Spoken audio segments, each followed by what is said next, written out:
although some people would describe it as drab, I thought it was magnificent because each locomotive had its own character.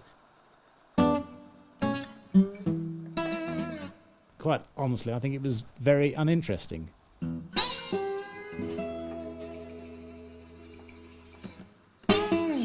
BR Blue, well, what can you say? It was fantastic. We loved it.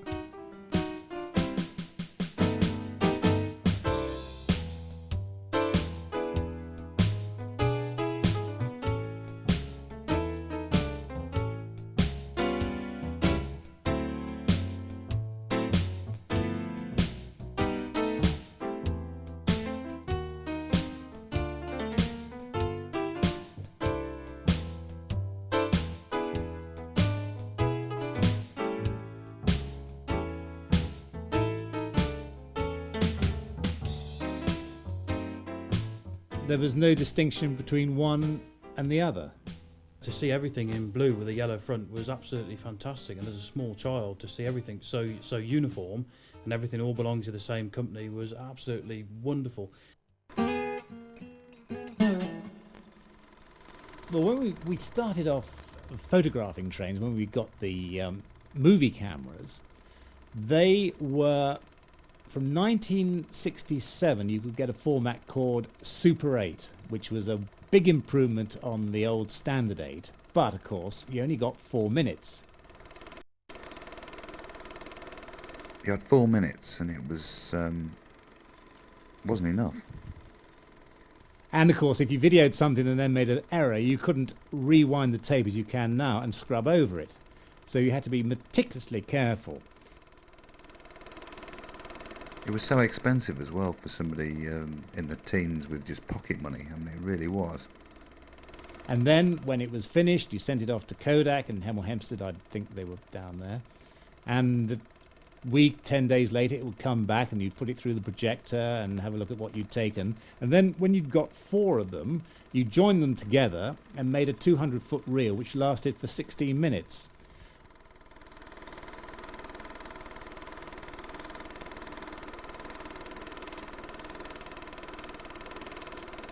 I guess in some ways it was the same as video is now, because when video first came out, it was so expensive, very expensive, and for really inferior quality compared to what you can actually get today. I mean, if there was something really dreadful, you could edit it out by actually cutting the tape and then splicing it together, but it was a bit of a process. And of course, sometimes the tape used to snap where you'd actually done the edit and put the glue. The tapes then snapped when you went through the projection, and then you lost things that you didn't want to. So we didn't do that very often, but it was a possibility. So of course when video came along, it was an absolute revelation. The first engine I ever saw in blue was D1528. I remember the number. I remember looking out of the window and seeing it go by on a passenger train to Norwich and thinking, good God, painted blue.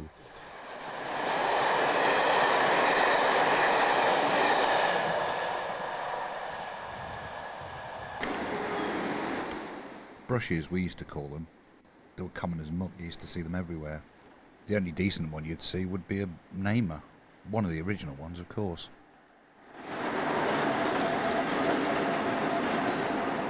Everywhere you went you could see 47s, and they were taken for granted, really. They've been a very good workhorse for the railways of this country over a good many years, and from probably the very early 60s they've done sterling work, a very good mixed traffic loco. It's the sort of loco you could put on any train.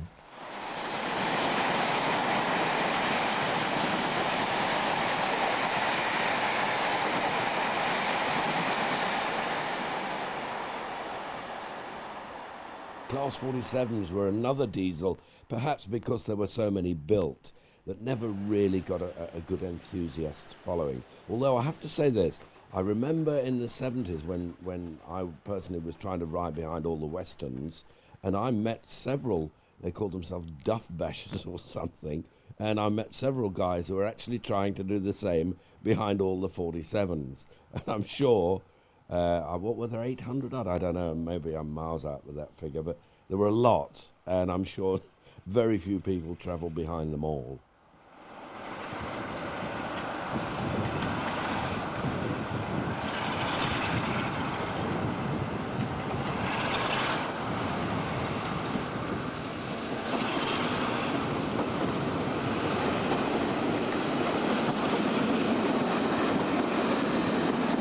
In the middle of the night, I woke up at Newcastle and I heard that awful sound of the couplings being shunted.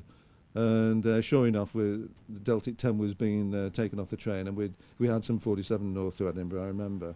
And the annoying thing was, it's really annoying, the 47 failed 50 miles later on.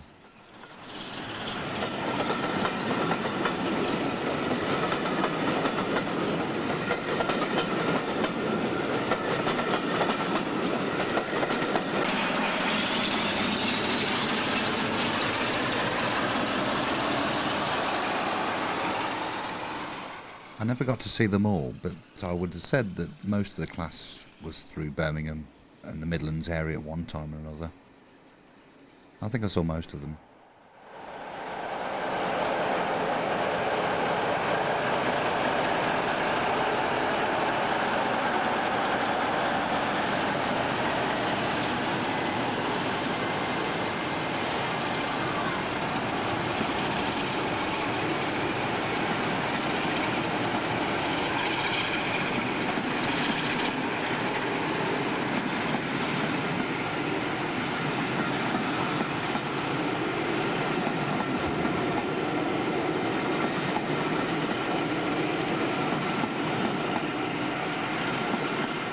If you were lucky, you could still see green class 47s well into the blue era. And of course, during the 80s, there were a lot of diesels retro painted in green.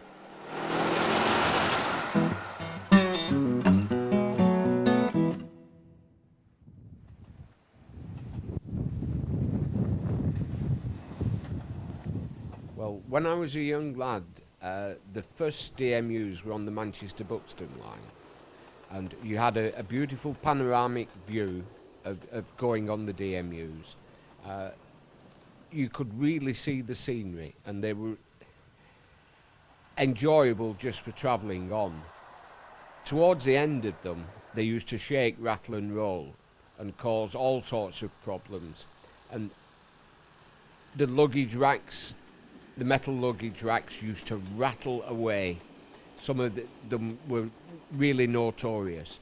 So what you always used to do was stick bits of paper in and do your own running repairs with the bits of old newspaper to stick them into the luggage racks and the windows.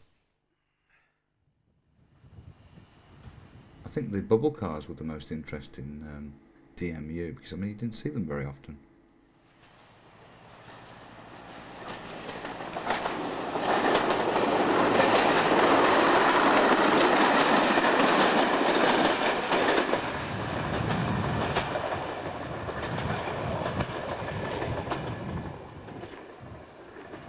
Of course, the generation of enthusiasts before me, they grew up in the 60s and 50s. DMUs were horrible boxes on wheels. They'd taken over from steam and they were evil. But to my generation, there were so many different types of DMUs, different builders, and they all had their own character. We had Press Steel, Cravens, Gloucester, Derby, and to the untrained eye, they all looked the same. Oh, DMUs, yes, DMUs. Yes, I remember when they first came out. Well, the first one I saw was about 1956, and it was a strange green train with no engine. It was just some coaches going along.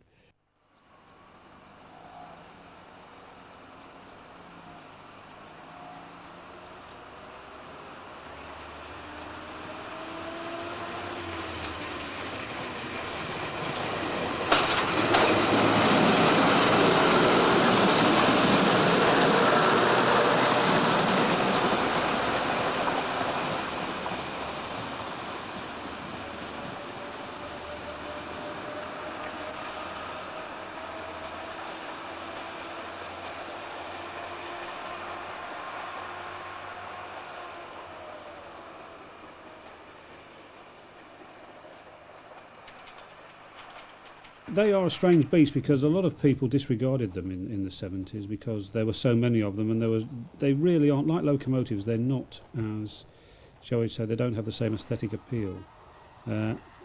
There are people I know who love the old DMUs, the Metro Camels, you know, those sort of types of DMUs, multiple units, call them what you want. But they didn't have the same sort of affection that an individual locomotive with its own engine could have. So while they did have a following, it was never ever as strong as individual locomotive classes.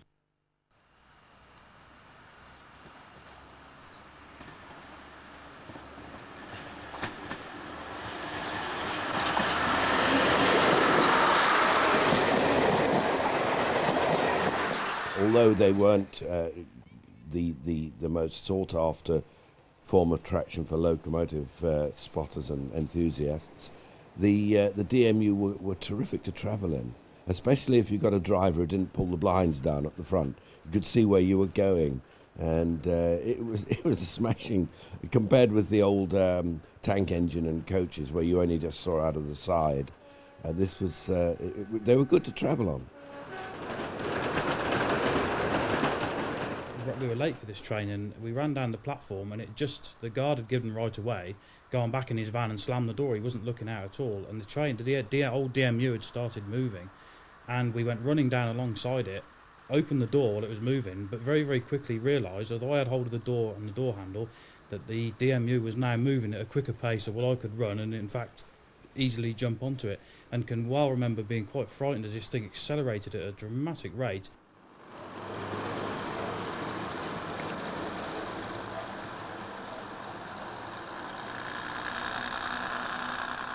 It's not the same on a Sprinter, whatever anyone tells you.